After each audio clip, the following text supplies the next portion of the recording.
That's right, and even if Lord Beerus can vaporize his body like Trunks did with that sword, he'll turn into that ether and they're still screwed. I have something even better than your containment wave in that adorable little jar with a seal. But there's one problem I can't solve. Naturally, if I take Trunks and Mai to an earlier point in their timeline, they will already be there. Two versions of each of you forced to coexist. Can you do that?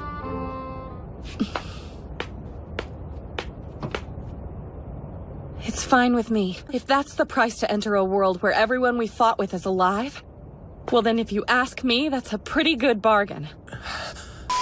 A very familiar time machine traveled between time and space, breaking the rules of the gods in an unforgivable way, and with a flash of light, the machine landed in the garden of Capsule Corporation. The time machine opened, and future Trunks stepped onto the grass, breathing deeply in the familiar air. He looked around, feeling a mixture of nostalgia and joy. The door to the house opened and Bulma appeared. She stopped abruptly when she saw her son, something she never imagined would happen after the events with Zamasu. Bulma said, "Trunks! What are you doing here?" Trunks said, "Hi, Mom. It's good to see you." Bulma frowned, realizing that something terrible could have happened in the future. Bulma said, "Wait a minute, Trunks, what happened? Another time crisis?" Trunks smiled slightly, calming her down. Trunks said, "No, nothing like that. This time I came for a good reason." Meanwhile, Vegeta was training in the gravity room, doing his best to overcome his rival. The Saiyan prince stopped when he felt the familiar key, abandoned his training and went towards the place where this key and his wife were. Vegeta said, You again, boy? What brought you here?" Trunks took a deep breath before beginning his explanation. Trunks said, "After Zamasu was defeated, Whis fulfilled his promise and took me to a new future, a future where everything worked out." Bulma said, "A new future? I remember that day. Can you explain better what Whis did?" Trunks said, "There are two of me and two mice there, and you, mother, are alive." Bulma brought her hands to her face, overcome with emotion. Bulma said, "I am alive in your future. That's wonderful." Vegeta said, "So you finally fixed things, huh? Good job, kid." Trunks nodded, relieved to see the pride in his father's eyes. Trunks said, "Whis sealed Zamasu in a prison much more powerful than Mafuba's jar. He'll never be a problem again." Bulma said, "Phew, so, if everything is fixed, why did you come?" Trunks hesitated for a moment, then smiled, a slight blush on his face. Trunks said, "I came because Mai and I got married, and we have a son." Vegeta raised his eyebrows in surprise, but soon a rare smile appeared on his face. Vegeta said, I finally thought that you wouldn't continue our bloodline." Bulma elbowed him, laughing. Bulma said, "Vegeta, but... Congratulations, Trunks! That's amazing!" However, a deep, angry voice cut through the cheerful mood. Beerus said, "What? You used the time machine again?" Everyone turned to see Beerus, the god of destruction, with his eyes narrowed and his arms crossed. Trunks said, "Beerus-sama, I just came to visit you. I won't interfere with time." Beerus said, "I had already forgiven you for that whole mess with Zamasu, and now you show up here like nothing happened." Whis, who was standing next to Beerus, gave a light laugh. Whis said, Now, Lord Beerus, he's not causing any trouble."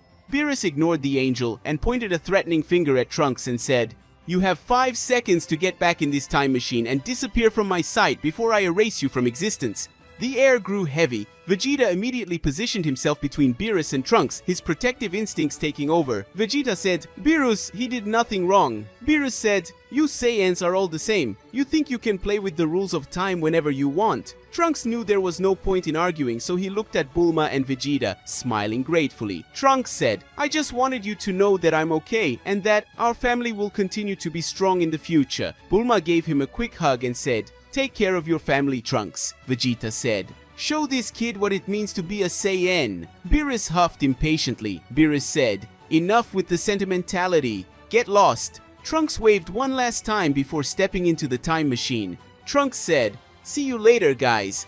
He was about to activate the time machine when Vegeta suddenly stepped forward, his face serious, but with a glint of urgency in his eyes. Vegeta said, "Wait, kid." Trunks stopped in surprise, looked at his father and asked, "What? Do you have something to tell me, Dad?" Vegeta said, "You can't go yet. You talked about your future, but you didn't ask how we are. It's not fair." Beerus rolled his eyes, clearly irritated, and said, "Oh please, this is already boring. He's already said what he came to say. Now you can go." Whis, however, lightly touched Beerus' shoulder with his staff, smiling. Whis said, "Now, Lord Beerus, it doesn't hurt to wait a few more minutes. After all, it's a special family gathering." Beerus crossed his arms, snorting. Beerus said, "Ish, fine, but if this goes on for too long, I'll send him back myself." Bulma smiled, relieved, and said, "So, tell me, how is this grandson of mine? Does he look like you?" Trunks laughed, his eyes lighting up as he spoke of his son.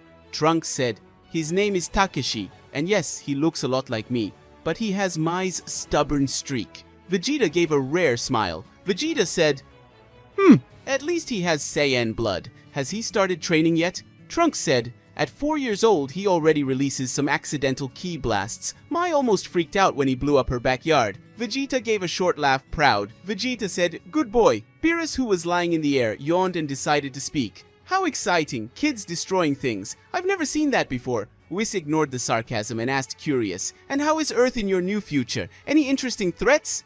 Trunks thought for a moment. Trunks said, "Nothing like Zamasu, thanks to you and Beerus-sama, but the other me and the other Mai deal with some bad guys from time to time. They even formed a city protection group." Bulma raised an eyebrow in doubt and asked, "Wait a minute, do you two get along?" Trunks replied, "Yes. The other version of me and the other version of Mai are the same age as us, but since I'm more experienced, Mai and I take care of them. It's weird, but it works." Vegeta looked pleased and said, "At least you're not alone out there." Beerus sighed dramatically. Beerus said, "What a touching story. Can you leave now?" Trunks looked at Beerus hesitantly, but then decided to share one last thing. Trunks said, "Actually, there's one more thing." Everyone looked at him curiously. Trunks said, "Since Goku and Vegeta don't exist in my future, I'm training to reach a new level." Vegeta was immediately interested. Vegeta said, "What level?" Trunks said, "I don't know if that's possible, but I need to surpass my last transformation that I used against Zamasu's Super Saiyan Rage. I'm afraid that something more powerful than Zamasu will appear."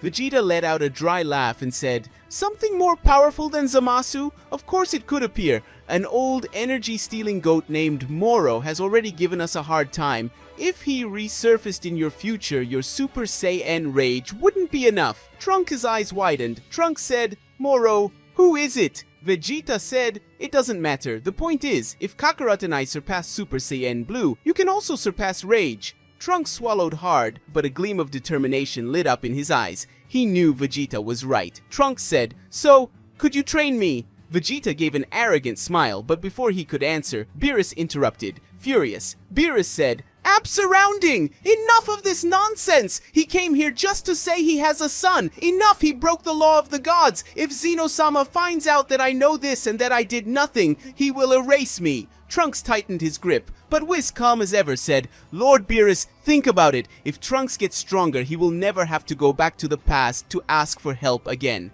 Isn't that convenient?" Beerus frowned, considering, and said, If he promises never to show up here again after this."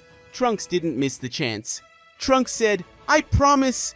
Vegeta rubbed his hands together excitedly. Vegeta said, "All right, kid, let's see if you've got what it takes."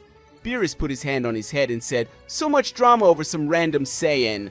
Whis smiled and said, "Then it's decided. Vegeta, you have 3 days to train him. After that, he'll return to his future, forever." Trunks nodded, determined. Trunks said, 3 days is more than enough."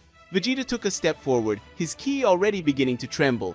Vegeta said, "Let's begin now. Show me what this rage thing can do." And so, under Beerus' angry glare and Whis' calm smile, the training began. A training that could change the fate of the future once again. Beerus' planet was a place Trunks would never have imagined setting foot on. The purple sky, the different gravity, and the divine aura that hung in the air left the young warrior in awe. He barely had time to absorb the surreal landscape when a familiar voice echoed. Goku said, "Hey Trunks, it's good to see you again, and even stronger."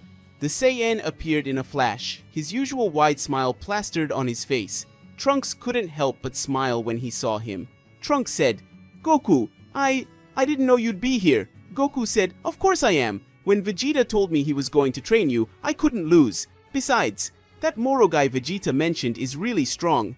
If he shows up in your future, you're going to need a lot more than your Super Saiyan Rage." Trunks clenched his fists, determined, and said, "I understand. That's why I'm here." Beerus, who was watching everything, decided to speak. "Another noisy Saiyan on my planet. Wonderful!" Whis, always elegant, smiled as he adjusted his staff. Whis said, now Beerus, this could be fun. Goku, excited as always, jumped in front of Trunks. Goku said, before we begin, you need to know something. After the fight with Zamasu, I participated in an incredible tournament organized by Zeno-sama. Trunks said, Zeno-sama? You mean the god of everything? Vegeta said, Ish, this idiot managed to get us into yet another trouble. Goku ignored his rival's comment and continued enthusiastically. Goku said, that's when I activated a new transformation. It's called Ultra Instinct.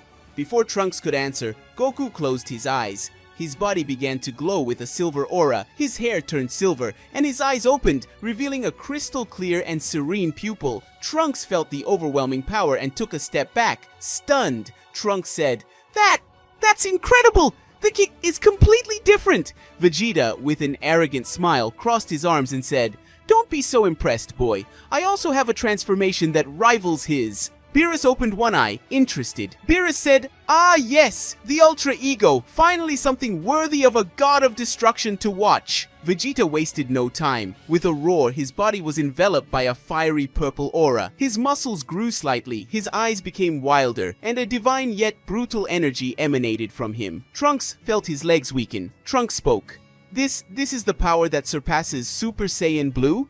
Vegeta said, exactly. Ultra Ego isn't limited to perfect control like Kakarot's Ultra Instinct. It thrives on battle, destruction, fighting. Goku deactivated his transformation and scratched his head, laughing. Goku said, in the end, we're still tied, Vegeta. Vegeta said, just because you got a little lucky. Whis lightly tapped his staff on the ground, catching everyone's attention. Whis said, now that Trunks understands the level needed, we can begin training. Beerus said, finally, just remember, 3 days. After that, I want that kid out of here. The next few days were the most intense of Trunks' life. Goku began by showing the principles of Ultra Instinct. Goku said, the important thing is to let your body move on its own without thinking. Meanwhile, Vegeta focused on the opposite philosophy. Vegeta said, Ultra Ego is about desire. The more you want to fight, the stronger you become. Trunks did his best, trying to absorb both teachings. He trained under extreme pressure, even taking blows from Vegeta and Goku. On the second day, something strange happened. While blocking a combined attack from Goku and Vegeta, in their base forms of course, Trunks' aura began to fluctuate between the blue of rage and a new shade, crimson orange. Whis said, oh, that's interesting. Beerus, who had been feigning disinterest until then, sat down. Beerus said, is he mixing the philosophy of the techniques? On the last day, during a final sparring match with Vegeta, Trunks finally understood. When Vegeta's fist was inches from his face, the world seemed to slow down. His body acted on its own, like Ultra Instinct. But instead of being calm, a fiery rage burned within him like Ultra Ego. Trunks began to scream. A burst of crimson energy enveloped the young warrior. His hair grew longer, similar to his rage form, but now with orange highlights. His eyes shone with a divine light and his aura pulsed like wild flames. Vegeta and Goku stepped back, watching Trunks' new transformation. Goku said, wow, he did it! Vegeta said, it's not so bad. Whis examined Trunks with scientific interest. Whis said, fascinating, he's merged the instinct for self-preservation with his innate fury. The body moves with precision, but the power comes from emotion. Beerus rubbed his chin and said, so, can we call this Ultra Rage? Trunks, panting, looked at his hands. The power was overwhelming but controllable. Trunks said, Ultra Rage, that's a perfect name. Whis smiled and said, looks like your future is in good hands, Trunks. Goku patted him on the back and said, now, if Moro shows up, you give him a good kick for me, huh? Vegeta just felt proud and said, don't let me down, kid. Beerus stood up and stretched. Beerus said, good, now get off my planet. Whis, ever serene, floated over to Trunks as the young warrior prepared to enter the time machine. Whis spoke. This transformation, Ultra Rage, as Lord Beerus suggested, is truly unique. It combines the innate fury of the Saiyans with divine discipline. Your body reacts instinctively, but your strength comes from your passion for battle, an interesting balance between Ultra Instinct and Ultra Ego. Trunks looked down at his hands, feeling the pulsing power. Trunks spoke. I've never felt anything like it. It's as if my strength responds to my emotions, but without overpowering me. Whis spoke, exactly. While Goku's Ultra Instinct eliminates emotions and Vegeta's Ultra Ego amplifies them, Your power harmonizes them. Very fascinating. Beerus, already impatient, snorted. Beerus spoke. Enough analysis, Whis. He already has what he came for. Vegeta, with his arms crossed, maintained his usual air of superiority, but a glint of pride was in his eyes. Vegeta said, "Remember, power without control is useless. Do not waste what you have learned here." Trunks nodded with determination. Trunks said, "I will not disappoint you. With this strength, I will protect my future." He then looked at Whis and Beerus, bowing slightly in respect. Trunks said, "Thank you for allowing me this training, Beerus-sama, and thank you for your advice, Whis." Beerus just rolled his eyes, but Whis smiled warmly. Whis said, "It was a pleasure, Trunks. Who knows, maybe one day you will come back to tell us how your little Takshi is doing." The mention of his son made Trunks smile. He pressed the activation button on the time machine, which began to hum and glow. Trunks said, "I will. Until then, take care." With one last wave, the time machine activated in a flash of light. When the light dissipated, Trunks had disappeared, back to his own time, where new challenges awaited him. In the alternate future, the sky was dark when Trunks reappeared in his time. The time machine landed gently in the backyard of his house. Before he even left, he felt it, an evil presence hovering on the horizon. Mai, Future, said, "Trunks, you're back!" She ran toward him relieved. Her eyes widened at the sight of his new aura. Mai, Future, said, What happened to you?"